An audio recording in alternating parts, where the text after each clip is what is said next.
ज्येष्ठ साहित्यिक प्राध्यापक डॉक्टर चंद्रकुमार नलगे साहित्य निर्मिती शताब्दी सोहळा समितीचे अध्यक्ष डॉक्टर बी.एम. हिरडेकर यांच्यासह समितीचे पदाधिकारी आणि सदस्यांच्या प्रयत्नातून कोल्हापुरातील राजर्षी शाहू स्मारक भवनात 26 मे रोजी हा सोहळा संपन्न होणार आहे।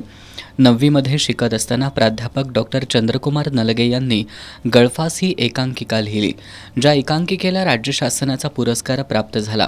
शाहूवाडी तालुक्यासारख्या ग्रामीण भागात अलौकिक प्रतिभा घेऊन जन्माला आलेल्या नलगे सरांनी मराठी साहित्य विश्व समृद्ध करण्यात मोठं योगदान दिलंय।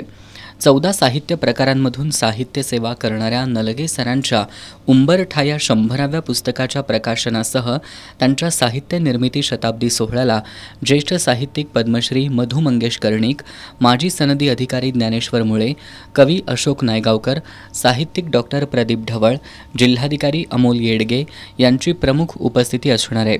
खासदार श्रीनिवास पाटील या कार्यक्रमाच्या अध्यक्षस्थानी असणार आहेत।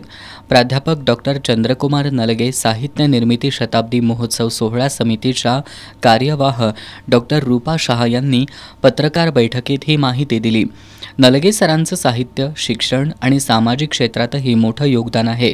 दक्षिण महाराष्ट्र साहित्य सभेची स्थापना करून त्यांनी दक्षिण पश्चिम महाराष्ट्रातील नवोदित साहित्यिकांना व्यासपीठ उपलब्ध करून दिले। आत्तापर्यंत त्यांना महाराष्ट्र शासनाच्या साहित्य क्षेत्रातील विंदा करंदीकर जीवनगौरव पुरस्कारासह अनेक पुरस्कारांनी सन्मानित करण्यात आले। या पत्रकार बैठकीला कार्याध्यक्ष रामचंद्र पाटील, अनिता नलगे, मारुती फाळके, एम.डी. देसाई आणि सचिव युवराज कदम आदी उपस्थित होते।